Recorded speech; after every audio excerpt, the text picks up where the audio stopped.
महाराष्ट्र में आज से अगले 15 दिनों के लिए कोरोना पर सख्ती होने जा रही है। जरूरी खदमात को छोड़कर सभी दफ्तर आज रात से बंद रहेंगे। कोरोना को रोकने के लिए ब्रेक द चेन मुहिम की शुरुआत की जा रही है। जरूरी खदमात से जुड़े हुए लोगों के लिए ट्रांसपोर्ट खदमात जारी रहेंगी, जिसमें bank, petrol pump, e commerce पाबंदी के दौरान भी खुलेंगे।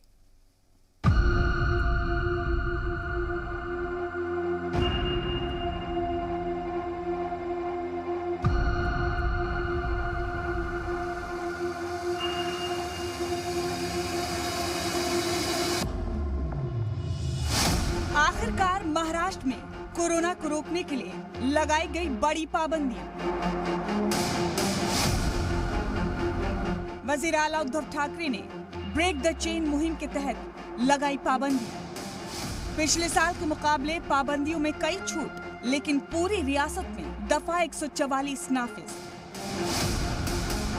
जी हाँ, कोरोना के आ रहे रिकॉर्ड मामलात को रोकने के लिए महाराष्ट्र सरकार में आज रात 8 बजे से अगले 15 दिनों के लिए कई पाबंदियों का ऐलान कर दिया है। पूरी रियासत में दफा 144 नाफिज कर दी गई है। हालांकि गुज़िश्ता साल की तरह इस साल लॉकडाउन नहीं लगाया गया और न ही इसे लॉकडाउन नाम दिया गया है, बल्कि इन पाबंदियों को ब्रेक द चेन मुहिम कहा गया है। इसके तहत सभी गैर जरूरी सर्विसेज बंद कर दी गई है। बेवजह लोगों के निकलने पर रोक लगा दी गई है। महाराष्ट्र के लोगों को खिताब करते हुए उद्धव ठाकरे ने कहा कि हालात ऐसे बन गए हैं कि हमें इस तरीके की पाबंदियां लगानी पड़ रही हैं। उद्धव ठाकरे ने लोगों को मुत्तहिद होकर कोरोना को हराने की अपील की। मी पुन्हा एकदा सगळ्यांना हात जोडून विनंती करतो आहे की आजपर्यंत जी काही निर्बंध आपण टाकलेले होते त्या निर्बंधात आता आपण अधिक वाढ करतो आहोत आणि हे निर्बंध उद्या 8 वाजल्यापासून संध्याकाळी 8 वाजल्यापासून आपल्या राज्यात लागू होतील। चलिए अब आपको बताते हैं कि अगले 15 दिनों तक क्या क्या पाबंदियां लगाई गई हैं। रेस्टोरेंट खुलेंगे, लेकिन वहां बैठकर खाने पर रोक है। समंदर किनारे जाने पर रोक लगा दी गई है। स्कूल, कॉलेज और प्राइवेट कोचिंग क्लासेस बंद रहेंगी। पार्क और वाटर पार्क जाने पर पाबंदी नाफिज कर दी गई, यानी ये बंद रहेंगे। सिनेमाघर और मॉल भी बंद रहेंगे। साथ ही ब्यूटी पार्लर और सैलून भी अगले 15 दिनों के लिए बंद रहेंगे। वहीं सभी मजहबी मकामात भी बंद रहेंगे। पूजा पाठ तो होंगे, लेकिन लोगों के जाने पर रोक लगा दी गई है। इसके अलावा मायानगरी में सभी तरह की शूटिंग्स पर भी रोक लगा दी गई है। इसी तरह जिम और स्पोर्ट्स कॉम्प्लेक्स बंद कर दिए गए हैं। महाराष्ट्र सरकार ने पाबंदियों के बीच इस बात का ख्याल रखा है कि लोगों को ज्यादा दिक्कत न हो, इसीलिए कई छूट भी दी गई है। अगर छूट की बात करेंगे तो रेस्टोरेंट खुलेंगे, लेकिन सिर्फ होम डिलीवरी या टेक अवे की सहूलत होगी। बैंक और बीमा कंपनियां खुलेंगी। साथ ही पेट्रोल पंप और ई कॉमर्स भी खुलेंगे। सिक्योरिटी गार्डों को काम पर जाने की छूट होगी।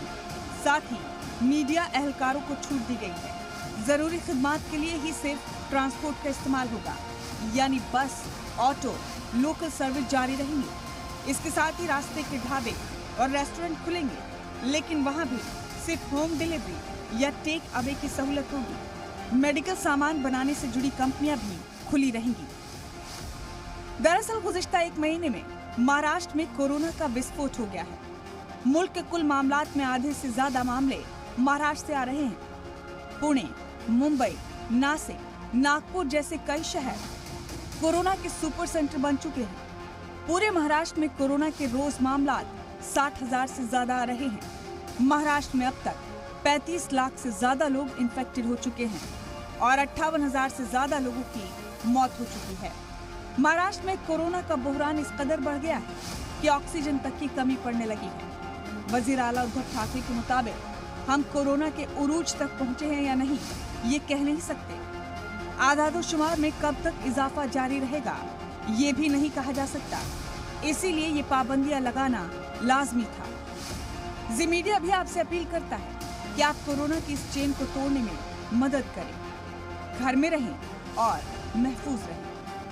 ब्यूरो रिपोर्ट, जी मीडिया।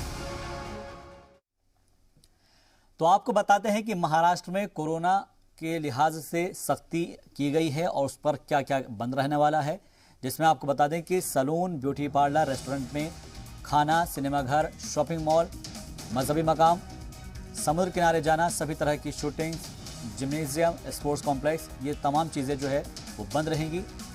8 चीज़ें हम आपको दिखा रहे हैं 8 तस्वीरों के जरिए कि कौन कौन सी खदमात हैं जिनके ऊपर पाबंदियाँ नाफिज की गई है।